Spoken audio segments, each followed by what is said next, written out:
tout le monde. Allons-y, à plus tard et bonne eMag. Je laisse rentrer et je vais introduire tranquillement.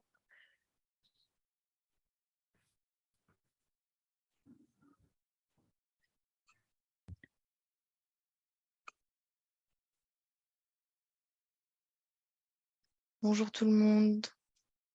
Bonjour à tous. On va commencer dans une petite minute, le temps de laisser rentrer un peu les participants dans l'eMag. Mais bonjour à tous et à toutes et à tous, pardon.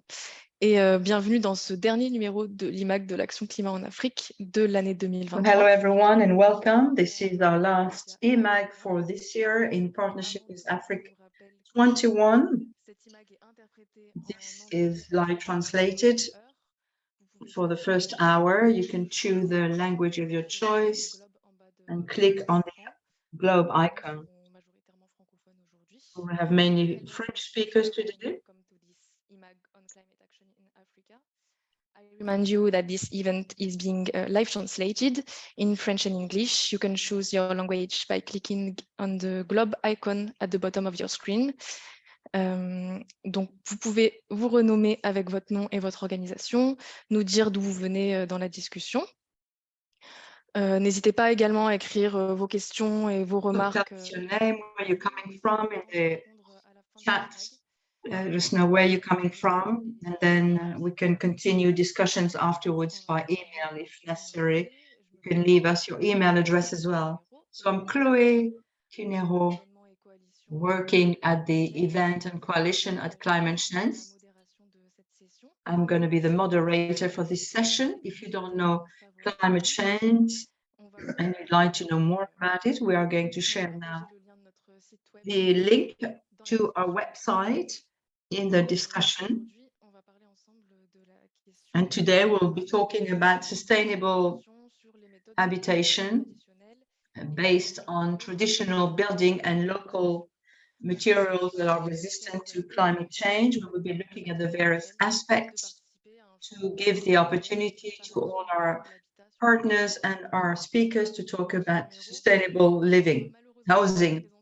We will not have our Africa Observatory, but soon there will be an analysis published on this topic, and we'll of course share it with you in the coming weeks. But today on our agenda, we will have Zineb Ben Abderrazik, who is an architect in Morocco, who has lived in Benin, and who will be talking about sustainable housing with an economic, social, and ecological approach. Then we will deep dive into our topic with the journalist Benoit from a media specialized at Afrik 21, our partner.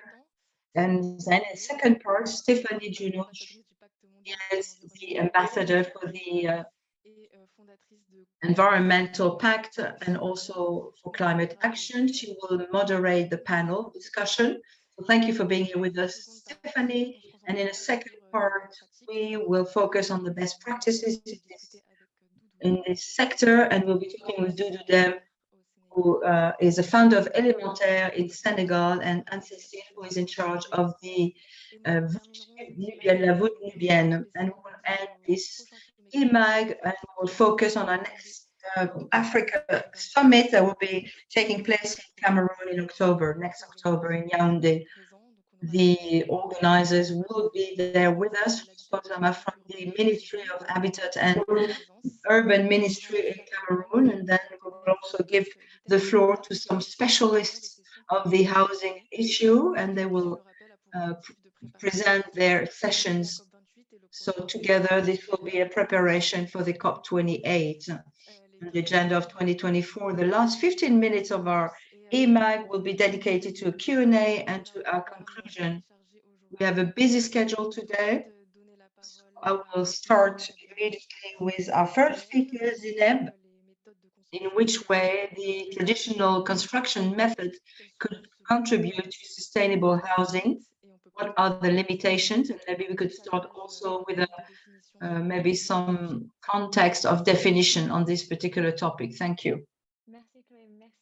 Thank you, Chloé. Thank you, everyone. Hello, everyone. It's a great joy for me to be here with you today as part of this eMag. I'm Zineb. I work in Morocco, in Benin, and France. As Chloé said, we are working around the issue of sustainable housing. I'm going to give you a brief description through my Moroccan and Benin experiences, and then I will talk about the social economic approach. I will start by talking about what is the habitat and the living, and these are two concepts. The habitat is the first architecture that is very close to the landscape, and I will come back to this topic to give you a few data and look at the context. The area of building and construction is responsible for 30% of the gas emissions. By 2050, the African continent will have 50+ million inhabitants, and many territories are facing the rise of waters. So we are expecting a migration of 700,000 people. So I will describe to you the architectural approach in this field. Be it in Morocco, in Benin, or in France, we are building with the same materials in a standard way without taking into account the environment. And because of the previous architectural traditions with the local resources, climate issues, and the usage of the population is what really makes up a sustainable construction, which is totally to the opposite of the standardized and current construction methods. These methods, which are global and standardized, like concrete, for example, which is the main material that we use, or that when we talk about standard housing, and this material was able to meet the demographic growth and urban growth, but it's a polluting material because it is using sand, for example, and it's not really sufficient in the energy. It's not something that you can reuse as opposed to dirt or earth. So this kind of material is accessible, is standard, and is used in most of the developing countries, but everywhere in the world. And these countries are aiming at looking at Western methods. So this is a disruption to the traditional materials such as hay or earth are very much appraised by the local population. But unfortunately, often people resort back to concrete. Yet, if you use dirt or earth, it's much more appropriate. And the use of the local materials, and we have three limitations to the traditional or to the standard materials. First of all, if you build with local materials, it's more expensive, but if you use concrete, it's less expensive. Also, you have all the implementation in Morocco and Benin. Those two countries are really lacking knowledge and know-how in the construction building sector. There's another limitation, which is the rules and regulations. Those masters, the architects, if you like, or the masters, they are often informal, but in the building and construction sector, as architects, it's very difficult to have those contractors or call on those contractors. So this is really to give you the overview and the limitations.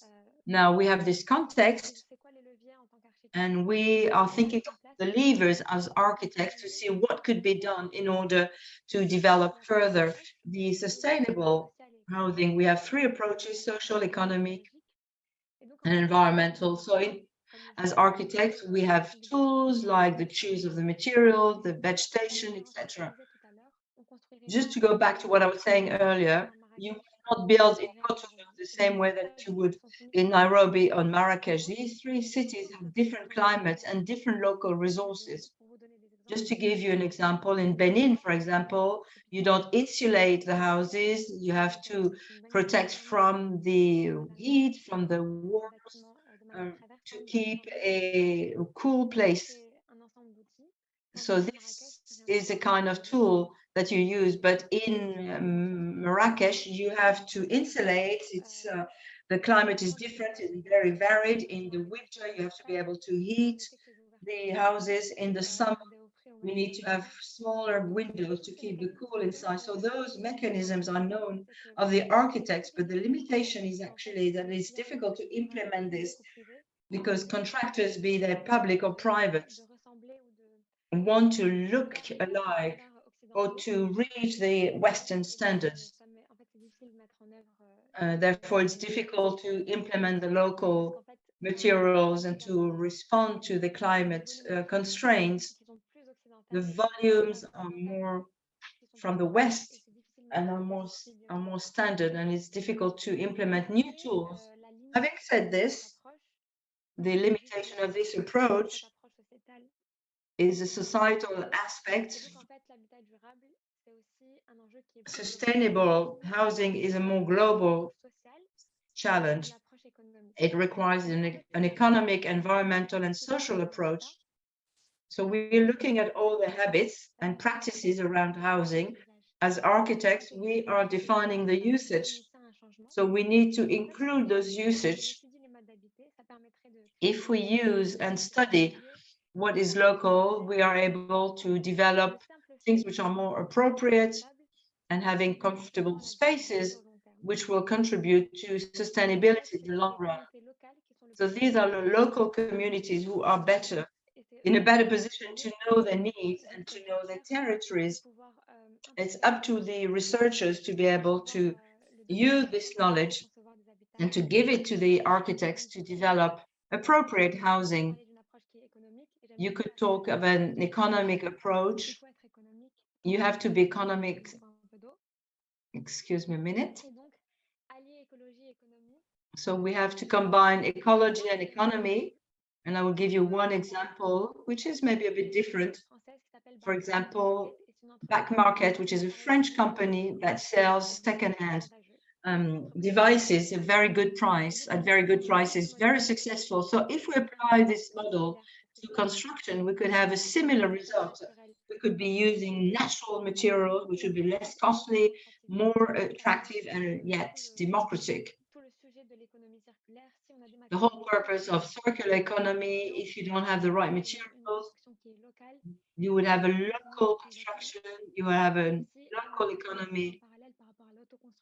Also, that makes a parallel with self-construction, which we can talk about afterwards. So I will just conclude with a phrase, a quote from an Egyptian architect who quoted Paul Valéry: "True tradition is not to do what others did, but to find the spirit behind and to create similar things in another time, in another place." And I will stop here. Thank you, Zineb, for this first presentation, this first introduction.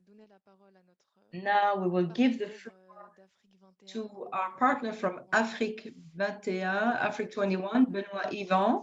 I hope the connection will be good enough and we'll be able to hear you. We can't see you, but let's hope we'll see you. Benoit, what are the initiatives in the building and construction sector have drawn your attention in the last few weeks or few months? Vous pouvez activer votre micro.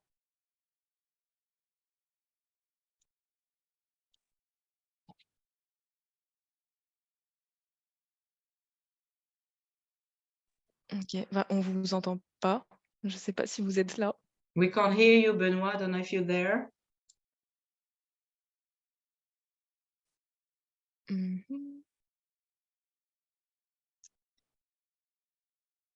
Sinon, on va devoir passer à la suite et on vous donnera la parole à la fin, le temps que ça se stabilise. So maybe we'll come back to you afterwards until we hear you. Okay, I think we will change the order of our agenda. We can't hear you at all, Benoit. Hello? Ah. Okay, now we hear you. Wonderful. Oui. Je vous repose la question Hello? peut-être qui était adressée à vous. Oui. Yes, we can hear you.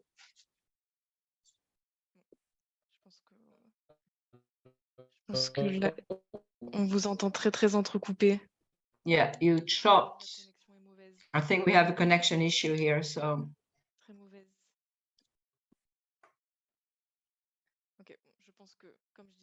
attendant que ça se stabilise, on va peut-être passer à la... So in the meantime, maybe we can continue. Sorry about this. Je vais donner la parole en attendant à... So in the meantime, I will give the floor to Stéphanie Njomo, who is, among other things, ambassador for the Global Compact for the Environment in Cameroon, and she will be the moderator of the second part of the meeting. Thank you, Stéphanie, for joining us, and you have the floor. Thank you very much, Chloé, for giving me the floor.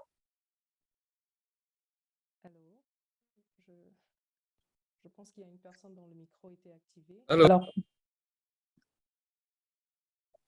Alors, je pense que c'est Benoît qui essaye Oui, de recevoir. C'est très entrecoupé, Benoît. Est-ce que tu nous reçois? Can you hear us? Now I can hear you. What about you? Si tu peux, 5 minutes pour la rubrique. Okay, just 5 minutes, please, then, Benoît. Okay. Désolé pour le désagrément. Comme vous le savez, voilà, le réseau n'est pas très stable. As you know, the network is not very stable. Voilà. Pas de souci. Donc, j'ai dû sortir. Je suis à l'extérieur de nos locaux. I had to get outside of the premises, that's why. Okay. Alors, je vais directement avec la revue de presse. So, shall I do the press review directly? Yes, please go ahead. Ok, merci. Alors, il y a exactement un an que... So just a year ago, Burkinabé Francis Kéré got the Nobel Prize of Architecture, which is the highest distinction in the field that was ever granted to an African architect.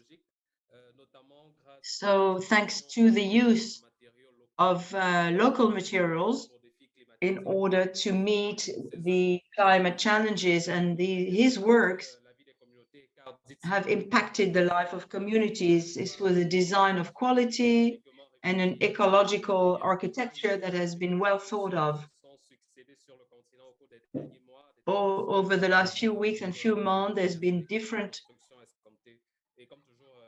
building constructions, and of course, Afrik 21, which is the first media for sustainable housing, has been able to cover all these various sectors. The most recent one in Gabon, where the sector for the Strategic Investment Fund led a partnership with African Rights via the real estate organization to build 2 housing units for a space of over 9,000 square meters in Libreville, the capital city, which is going to become a green capital with an investment of almost 15 billion CFA funded by the African and Gabon governments to develop housing buildings using local materials and with less energy consumption. This will enable all the inhabitants to be able to reduce the electricity bills. So these constructions will be certified through a label, SFI. The real estate organization has also asked the World Bank sector in charge of this for its label to certify cost-saving buildings without any gas emissions. In Kenya, those 2 partners will make it more popular and will promote this with the various constructors in order to limit the environmental impact and encourage the solar panels and the management of used waters and taps with automatic stop. So those of you here know that this is already a practice that is being used in order to save on water and to avoid any waste. It's part of the sustainable practices according to a study of the World Bank.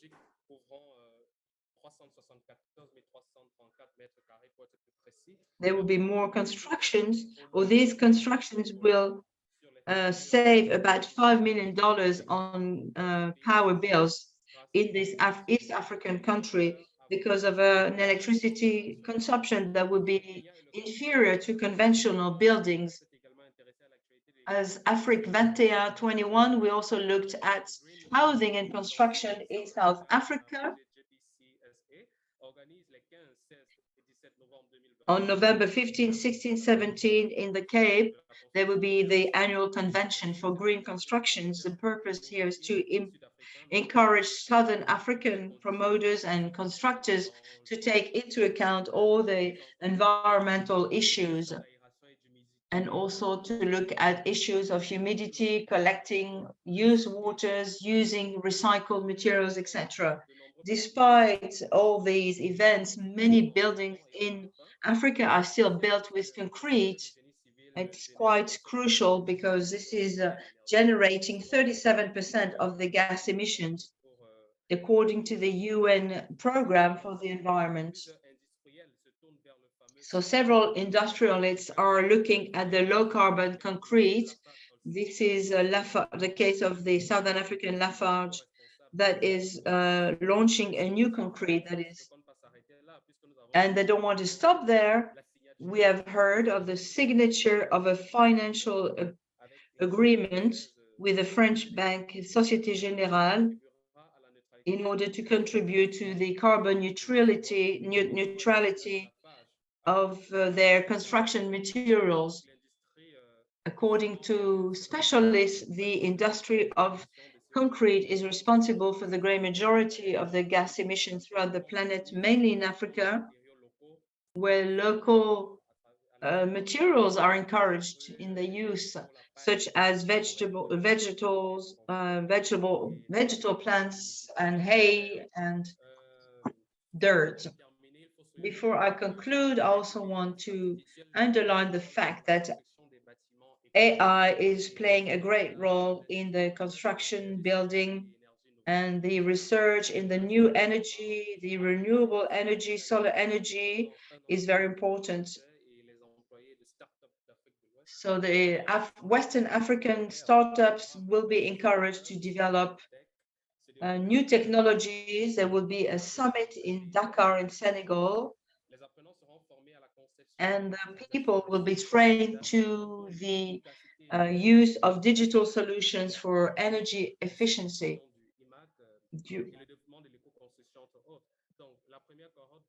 So the first initiative will have about 10 platforms, various council and offices, startups in Cameroon. Also another event in October, and also the summit, the climate change summit on environmental and ecological housing. And Afrik 21 is partner of this summit as well. So we will continue to cover all the various initiatives regarding sustainable cities. Sorry once again for the connection issues, and thank you for your attention. Thank you, Benoit-Ivan. Glad we were able to finally hear you. Now I'm going to be able to give the floor back to Stéphanie, who is going to moderate the rest of this session. Thank you. Thank you, Chloé. Thank you for giving me the floor for the second part of this program. Very rich already. After hearing those two first presentations, thank you to Benoit and to Zineb, who have already made a great introduction and who've shared the unexploited yet resources that we have in Africa in order to build in sustainable manners.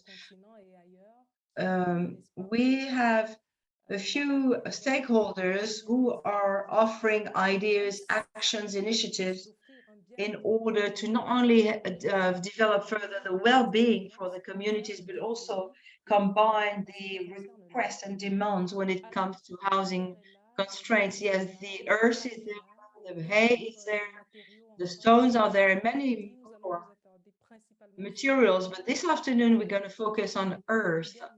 And Doudou Deme, who is a person who has become a friend of the earth or the dirt, who is going to talk about the development of this sector in Africa. And we are going to hear about his project called Elementerre. And also this afternoon, we will have also with us Anne Cècile Ragot. She is also, through La Voûte Nubienne, is offering a different way of construction and building in Africa. So Doudou Deme, if you are there, let's start with you regarding eco-construction in Africa through Elementerre, your brilliant organization. Yes, hello, I hope you can hear me.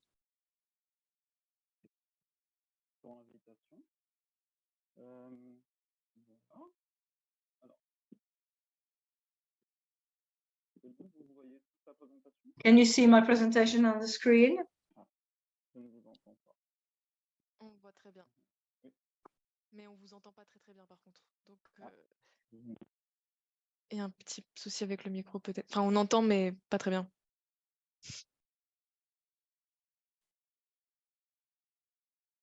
Vous pouvez commencer, on vous dira si. You can start and we'll let you know if there's any issue.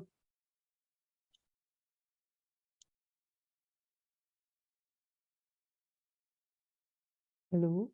Là, on vous entend plus du tout.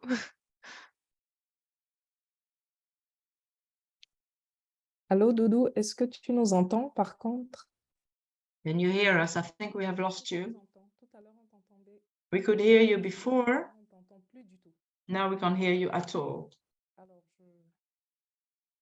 Je pense que, parce que nous n'avons qu'une poignée de minutes pour réaliser ce long exercice, si Doudou va regarder les problèmes techniques et les régler, et si... I don't know if he's able to fix this. If not, if Anne Cècile Ragot is available, maybe we can change the order. Anne Cècile will give you the floor. You were supposed to speak after Doudou to talk about access to architecture at a large scale. It would have been interesting to hear him first, but we have some technical issues. So we'll give you the floor now so you can share with us the various challenges regarding access to architecture. Thank you, and you have the floor. Can you hear me well? Yes, very well. So hello, everyone. Thank you for your invitation. I'm going to quickly present to you the program of our organization, La Voûte Nubienne. We are a French NGO. We've been working in West Africa for 25 years. And the issues which we are raising mainly is the fact that 80% of people in the Sahel live under roofs that are the hottest in the world. Here you have the kind of houses I'm talking about. So our mission, our assignment really is to promote a new technique, an alternative called La Voûte Nubienne, which is an ancestral technique which is over 3,000 years old, that was not known in West Africa before. But here you see those vaults that are still there, old of 3,500 years. So we are building 100% earth houses or huts. Here you see the construction of the vault with earth. So we are replacing the sheet metals or iron. This is a construction without concrete, without wood, without anything from import, but mainly through earth and dirt that is available there. So here you see the vault, the Nubian vault, and you see a model of a house. I think it's in Mali, in a rural area. It is both for private usage, but also for community, for classrooms, for school buildings, administrative buildings. This could be also applied to urban areas, or even here in the north of Senegal. The main benefit of this kind of construction of the vault is to have a thermal comfort. Here you have a study which you can find on our website. At the bottom, you have the different hours of the day. This is the outside temperature going up to 44 degrees almost. And this is the temperature with the traditional house. It's actually hotter inside than outside. This is another one with a cement or concrete house. And then in green, the temperature inside a Nubian vault house. You can see the difference. It's actually the temperature, so all the families can sleep on the roof, but at the hottest day, you can have a difference of about 10 degrees.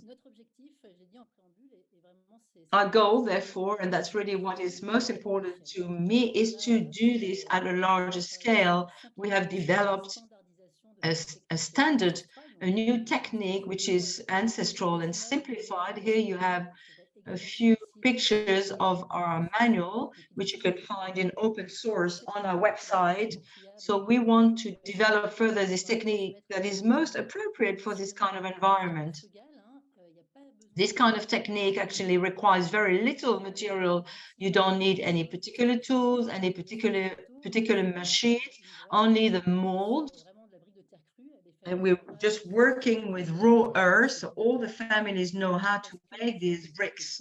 This is a very economic technique, therefore it is possible to display it at a larger scale. And in order to make this happen, we have decided to go by a market-based approach. We are not just building houses, we're developing a whole economic system.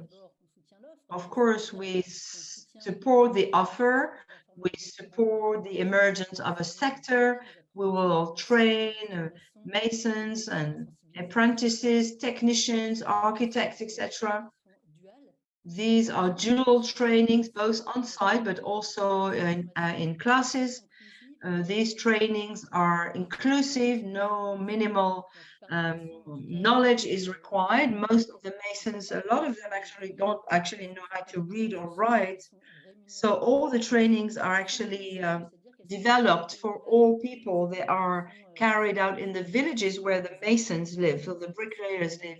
They don't have to go to a large city to do this training. We support the offer.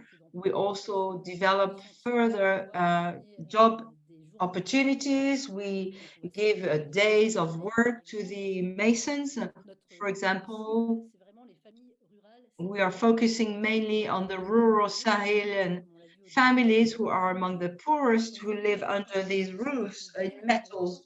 So when a family wants to build such a house, they are bringing 75% of the cost of the house in their own sweat. So they are going to be the one building the house. They will carry the water, they will make the bricks, they will mobilize non-qualified manpower, and they have to bring 500 euros to pay for the mason and the team, and then of course other materials such as doors, windows, seals, etc. So those 500 euros for people who live with less than $2 a day is difficult. So for the last few years, what we've been doing in order to develop this market, we have been distributing financial incentives, about 75% in cash, and then the family is able to find another 100 euros missing. So that is really a lever in order to further develop this initiative of the Nubian Vault. We have similar initiatives in France, in other countries, when we want to revamp our buildings. We have aid from the government, and these are the people who have yet less contributed to the gas emissions, are most exposed. They are contributing to the development of this sector by supporting the masons. We are also developing the sustainability. We're working in Mali, north of Benin, north of Ghana, Burkina Faso, and Mali, depending on the finances that we will find. Just to give you a few figures to show you the expansion of this market. and to aim at our large-scale program. This is only the beginning. At the beginning of the program, we were able to build 10 houses a year. We will employ 5 masons, but in 2022, we have been able to build 1,300 houses over the year, and about 1,300 also masons and apprentices have been able to find work. So as a conclusion, really the main stake for us, the main we're here to talk about a construction technique that is resistant to rain, to strong winds, with many benefits, but the main focus is to develop this at a larger scale. As we all know, climate changes are growing, and the most exposed are the poorest populations. So we are also looking at mitigation measures. Such a house requires no cutting of trees and a reduction of gas emissions. We're talking here about an adapted building methods, but also employment, training sessions, and therefore developing the local economy. That was it for my presentation. Thank you for your attention. Thank you very much, Anne Cècile. We would like to know more. It's beautiful, it's concrete, it's practical. We could listen to you some more, but unfortunately, we don't have that much time left. Indeed, in the chat, there might have been already some questions which may have been raised already. So do not hesitate to continue posting your questions in the chat box. And specify who you are sending those questions to. I don't think we have Doudou Deme with us. Have you been able to fix your issue? Yes, I hope so. Can you hear me? Yes, we can hear you now. Yes, so without further ado, we will give you the floor. I'm going to try to share my screen again. Can you still hear me? Yes, very well. So thank you very much, Stéphanie. Hello, everyone.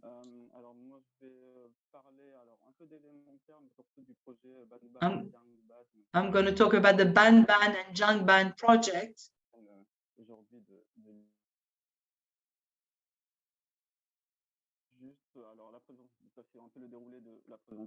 This is donc je vais parler de Elementerre un peu pour expliquer un peu le contexte.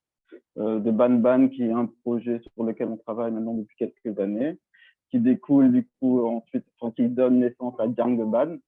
Ensuite, Jang Ban, c'est le projet de formation que je vais un peu préciser. Et ensuite, donc ce sont juste les précisions du projet. Alors. Okay. So these are the project Ban Ban and Jang Ban. Elementerre. Let me introduce myself. I'm an engineer in civil engineering. I'm a specialist of earth architecture. In Senegal, we have developed this new organization called Elementerre to promote construction with basic materials such as earth and dirt. We started with the production, but yet it was not enough. So we had to start developing small houses, schools, and we built bigger and bigger houses.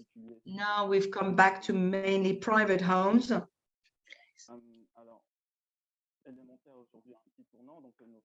So we are at a turning point now. Our willingness is to increase our production capacity and to extend our expertise to other areas. So what have been our obstacles? It's a limited impact.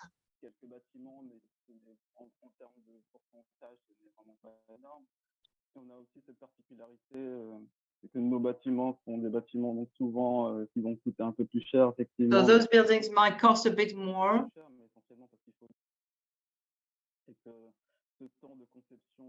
And the conception, the design phase is probably a bit longer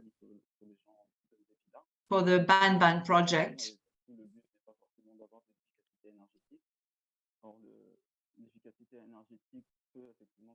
Energy efficacy might be a bit more costly. And we want the buildings to be efficient.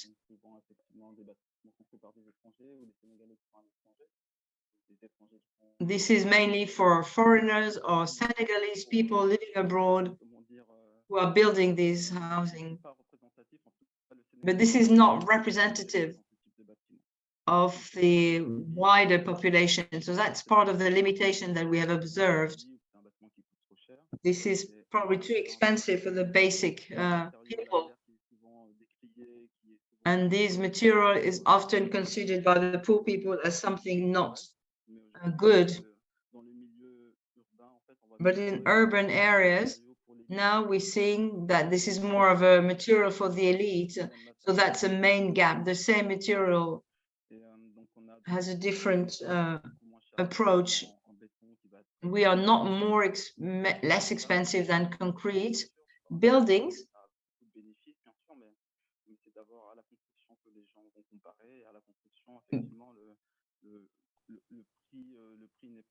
The price is not necessarily a lot cheaper. I'm talking mainly for Senegal. In a particular context, it's a small country, but we have 4 cement factories. So cement, of course, is not that expensive for us.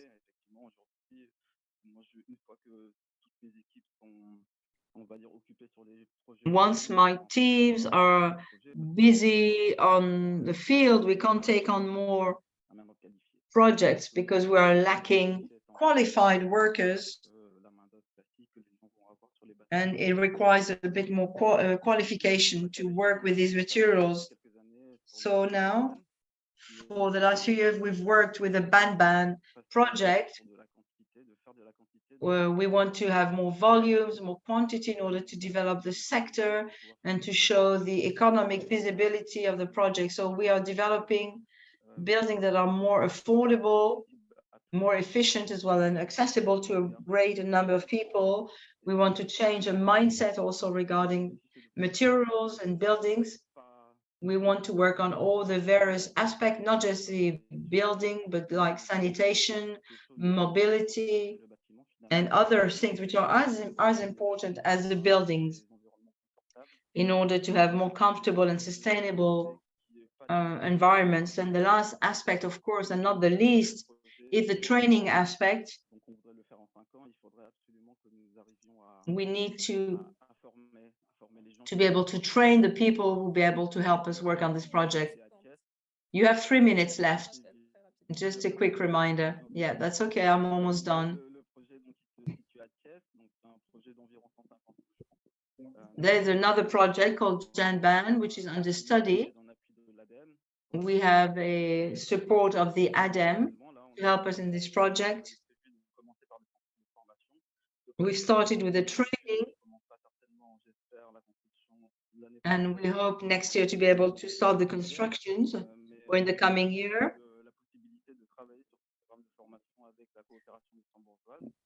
We've been able to work with a company from Luxembourg,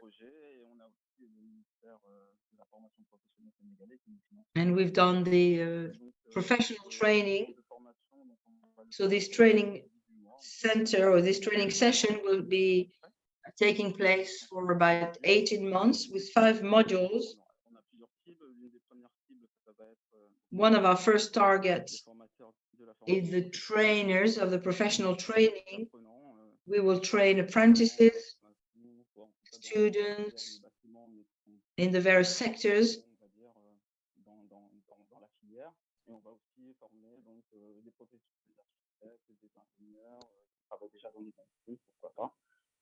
Et de façon à pouvoir voilà, diffuser au maximum et surtout nous repérer et commencer à créer notre base de données. And we want to start developing our database as well to be able to expand the Ban project.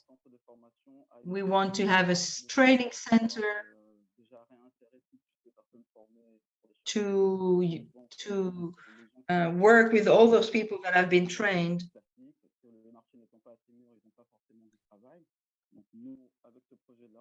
So with this project, we can guarantee all the people who have been trained with us to find some work. So that's the whole purpose, is to combine this training with an actual employment. That's it. It is a bit more in details, green jobs, upscaling, and opportunity-driven project. Thank you. Indeed, you are on time. After these long presentations that have been made, maybe there might be still some questions. We have heard a few challenges in your presentation, mainly training, and also with Zineb, we heard about the informal field. With Anne Cècile, I'd like to say that you have a perfect project with the Nubian vault. I would like to know if there are any challenges or limitations connected to this model. Could you tell us a bit more about it in a few seconds? Yes, of course.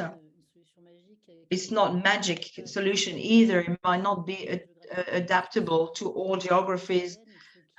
We are mainly focusing in the Sahel and in the Sahara. You don't want to have too much rain. You don't want to have too much sandy dirt. You can't build everywhere.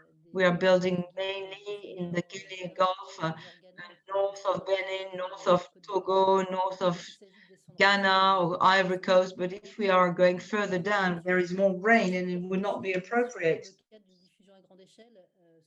If we want to make this large scale, it would be difficult because we would need to better anticipate and prepare the work sites. And we want to produce for the largest number, with the largest number of people. So we can't do what we do with concrete only. I'm not the best technical specialist in this, but we have vaults that are 3 meters, 30 long maximum. Then you can have 2 vaults with larger openings for classrooms. All the flooding areas, of course, it's not, you can't have this kind of constructions in flooded areas. You can't build in those areas at all in general, but even less with our system. For the erosions, we have developed new techniques to stop the erosion with special coatings, etc.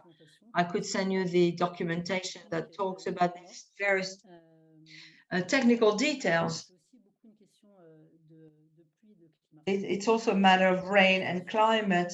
I did not insist on this, but the profession of mason to make these kind of houses is a dual occupation. It's during the rainy season that they can do the other jobs, such as shepherds.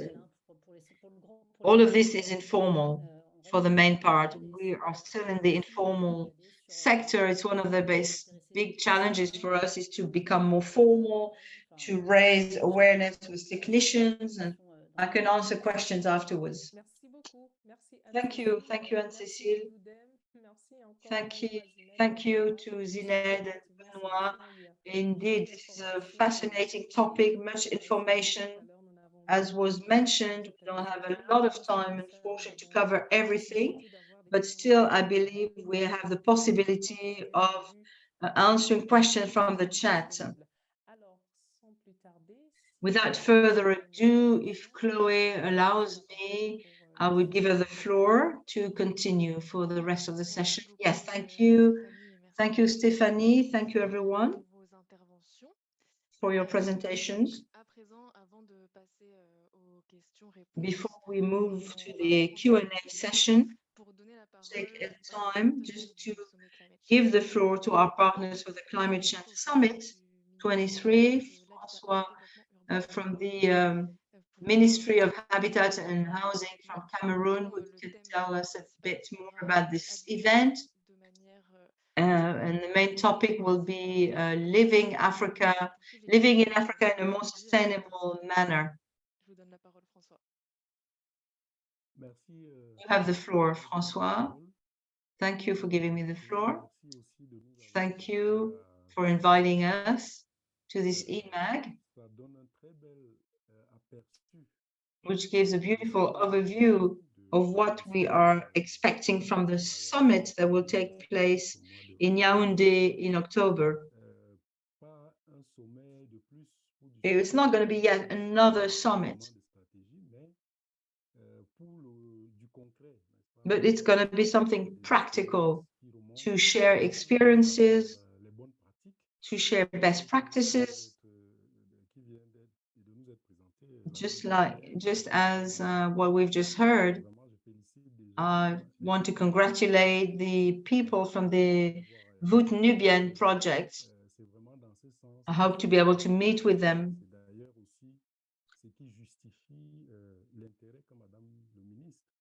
And this is really the interest shown by the minister, who has wanted to become a partner of this summit.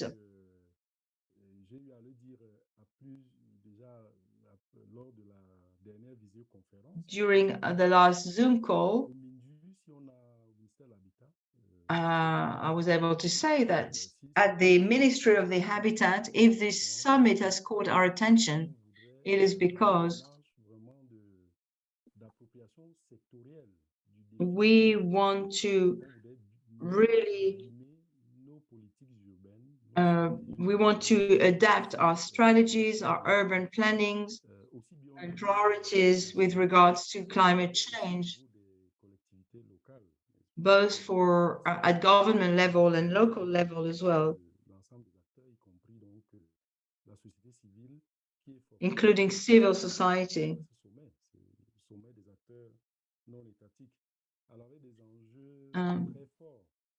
with strong stakes, especially in the construction field. As I said, this is a major challenge for us. We've had different meetings already to organize this summit, to talk about the climate issues, by focusing on local materials and traditional knowledge. These are the kind of questions that are raised regularly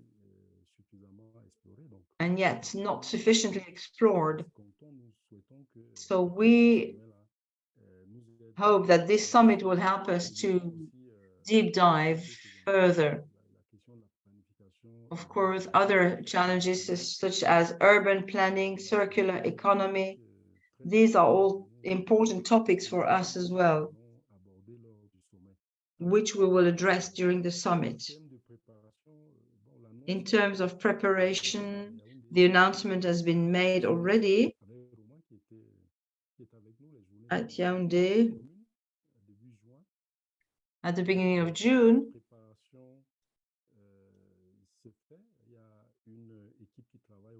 The preparation is underway.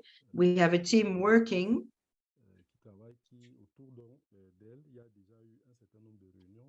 We've had a number of meetings already with the minister. What we try to do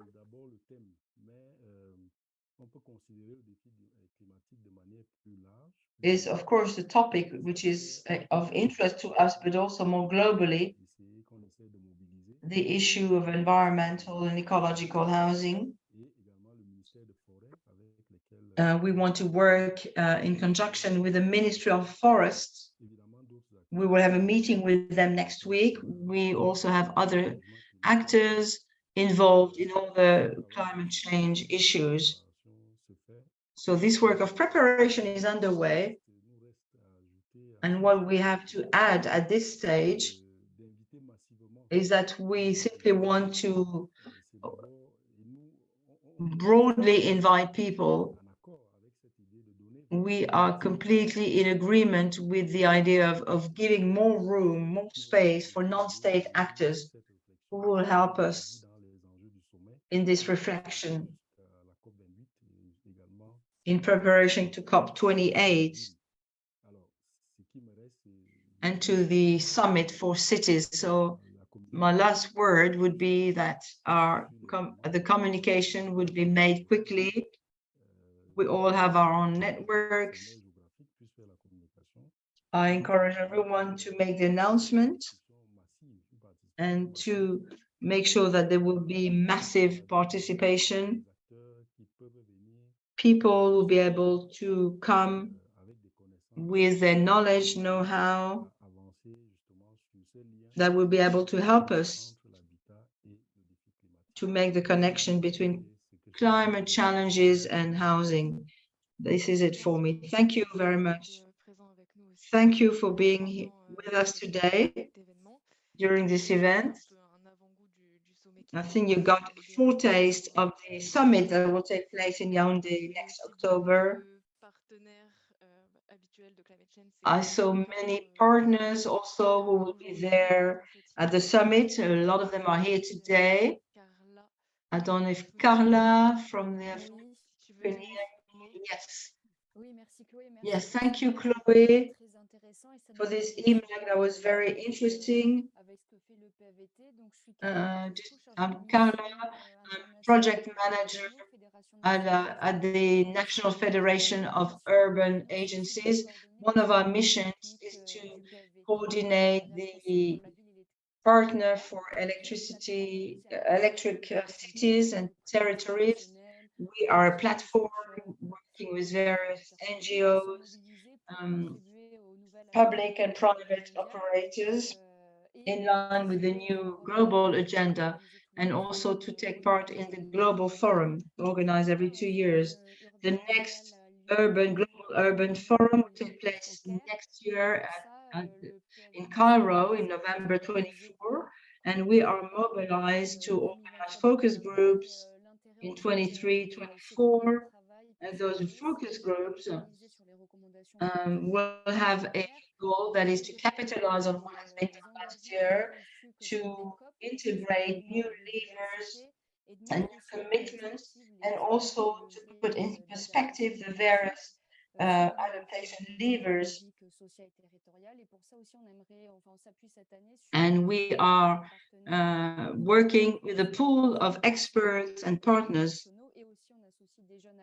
And we also include young stakeholders in order to have a diversity.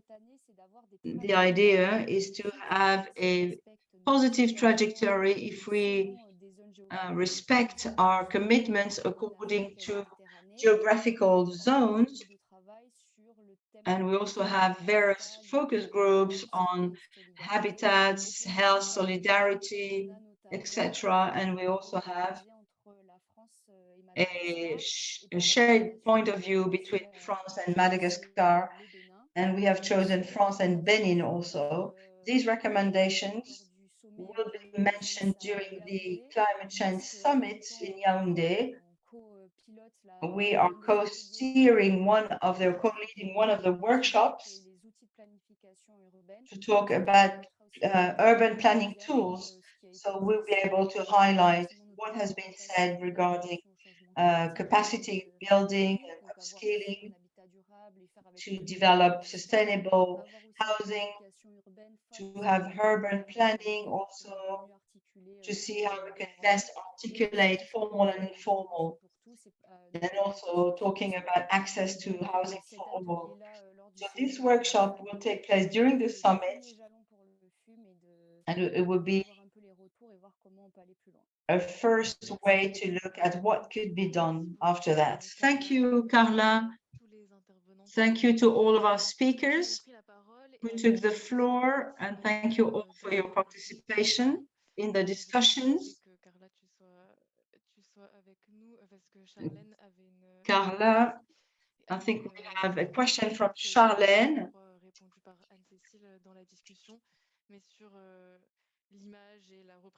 Regarding the change of paradigm. And I think you are working on this as well at the FNEAU. I don't know if you would like to add anything else, or if any other speakers would like to answer this issue.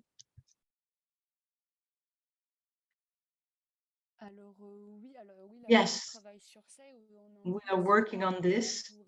dans l'imaginaire, construire, en fait, l'idée, c'est aussi d'avoir un récit positif pour embarquer And we want to have a positive storytelling to embark all the populations.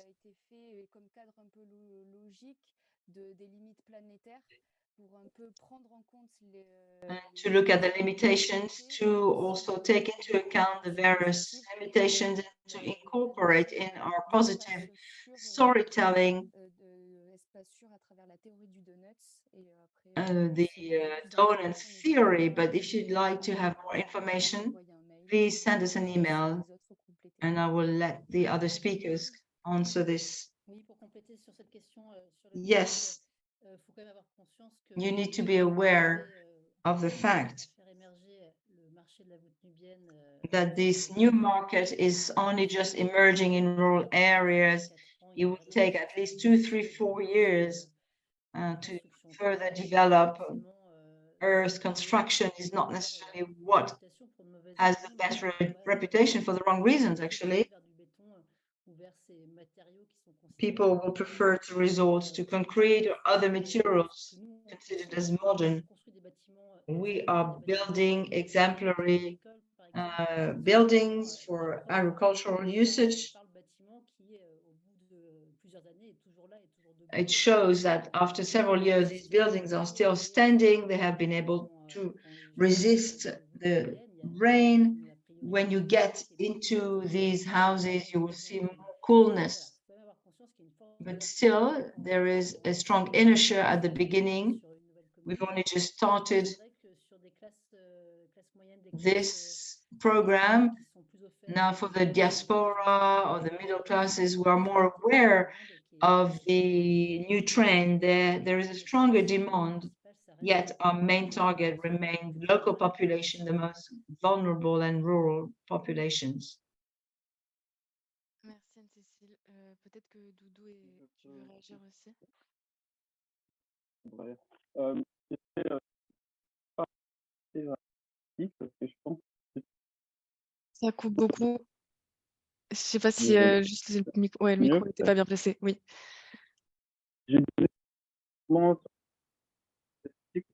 Peut-être qu'il faut arrêter la vidéo. Je me dis qu'en arrêtant la vidéo, on pourra mieux t'entendre. Essaye comme ça, Doudou. C'est peut-être mieux. Oui. Je disais donc que l'esthétique, c'est peut-être important. Ça ne doit pas être le plus important. Il est plus important. The aesthetic aspect is not the most important one. En fait, c'est assez relatif et c'est l'esthétique aussi qui change. Donc pour moi, le but, c'est vraiment de réfléchir à tous les autres aspects. On finit par les. So we should be thinking about all the other aspects. Et qui est bien conçu, qui sera compris, sera forcément esthétique. Et la preuve, c'est que bon, les bâtiments que l'on donc voilà, c'était donc pour dire que vraiment l'esthétique, pour moi, c'est vraiment, on ne doit pas s'attacher qu'au design et qu'à l'esthétique, et que je ne pense pas que ce soit le seul levier. Pour moi, le plus grand levier, ce serait que nos États, nos gouvernements construisent avec nos matériaux.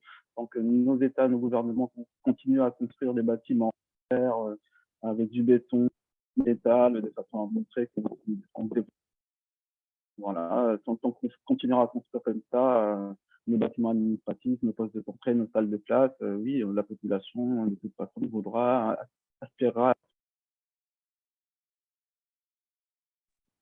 Ah, je crois qu'on a perdu, mais on a saisi les points clés, je pense. J'avais fini. Ah, J'avais fini. ok. Très bien. Zineb, peut-être que tu as aussi des éléments sur cette question-là, des représentations? Alors oui, après, j'aime beaucoup, en fait, en tant qu'architecte, on parle beaucoup d'esthétique. Et justement, je pense que, comme le disait Doudou, c'est ce qui vient à la fin. Et je suis complètement d'accord par rapport à ça. Et en fait, les contraintes climatiques, c'est ce qui enrichit le processus de conception. Et c'est pas vraiment des contraintes, c'est ce qui permet de vraiment créer un espace. Et donc, c'est ce que c'est avec les modes d'habiter. Et donc après, j'aimerais peut-être un peu parler du secteur du formel et de l'informel. Il y a eu quelques questions sur ça. Et je pense que c'est ce qui vient faire le lien, je pense, entre tous les acteurs. Et justement, je pense que j'aimerais bien parler de décentralisation parce que c'est un levier à activer. On peut identifier 3 acteurs, le public, les entreprises privées et la société civile. Et je pense que si, en fait, ces 3 acteurs, ils sont dans la ville, ils ont tous les 3 des priorités qui sont différentes. Et si on arrive, on va dire, à converger vers un but qui est commun, ben, c'est ce qui permettrait, en décentralisant les pouvoirs, de pouvoir mieux construire et s'adapter au contexte climatique. Merci Zineb. Et je crois que on n'avait pas forcément d'autres questions. Je regarde. S'il vous reste des questions, n'hésitez pas à les écrire dans la discussion ou à lever la main pour pouvoir prendre la parole. Il nous reste 5 petites minutes qu'on peut utiliser. Je sais qu'il y avait des questions après assez précises sur les intervenants. On va vous mettre l'email aussi de Climate Change. Vous pouvez nous contacter si vous avez besoin d'un contact en particulier. On pourra faire le lien et ça sera aussi une façon de continuer les discussions si vous le souhaitez. Mais s'il n'y a pas d'autre chose, on va peut-être pouvoir commencer la conclusion. Mais avant ça, si vous êtes d'accord, on va pouvoir faire la photo de groupe de ce dernier eMag de l'année. Donc si vous pouvez rallumer vos caméras, on va laisser quelques minutes pour qu'on puisse vous voir. Trop bien. On est prêt. Est-ce qu'on est prêt de notre côté? Ok. Alors, je vais faire un décompte. Je vais compter jusqu'à 3. Et ensuite, on y va. 1, 2, 3. Ah, on refait. 1, 2, 3. Merci beaucoup pour avoir allumé vos caméras et surtout merci à tout le monde pour votre participation au cycle de l'eMag 2023 qui touche maintenant à sa fin. Un grand merci à nos intervenants et à notre modératrice du jour. Je vous rappelle que le magazine de cet eMag sera disponible en fin de semaine prochaine en français et en anglais, ainsi que le replay qu'on mettra sur notre site web. Et on pourra aussi vous partager, bien entendu, les présentations des intervenants. On vous donne rendez-vous, donc, comme on l'a mentionné plusieurs fois au début et à la fin de cet eMag, en présentiel à Yaoundé du 23 au 25 octobre avec le ministère de l'Habitat et du Développement urbain du Cameroun et tous nos partenaires, dont certains étaient présents aujourd'hui, comme Afrik 21 ou la FNEAU. Et on va vous remettre dans la discussion les liens pour pouvoir avoir plus d'informations sur l'événement. Aussi parce qu'on a lancé un appel à contribution des bonnes pratiques qui est ouvert jusqu'au 1er septembre, auquel vous pouvez répondre si vous souhaitez contribuer au sommet. Et j'en profite aussi pour vous informer qu'on va lancer une enquête de satisfaction sur l'eMag pour évaluer et améliorer les formats et les contenus qu'on vous propose. On vous le partagera aussi par mail, mais on va pouvoir vous le partager dans la discussion maintenant. Le formulaire, il prend vraiment 5 minutes et vos retours sont très, très précieux pour nous. Donc, si vous avez un peu de temps à nous accorder, n'hésitez pas à y répondre. Je vais le mettre dans le chat. Et sinon, on vous souhaite à tous et à toutes un bon été et merci beaucoup d'avoir été là avec nous aujourd'hui. Au revoir, à bientôt. Merci, au revoir. À bientôt. Au revoir. Au revoir.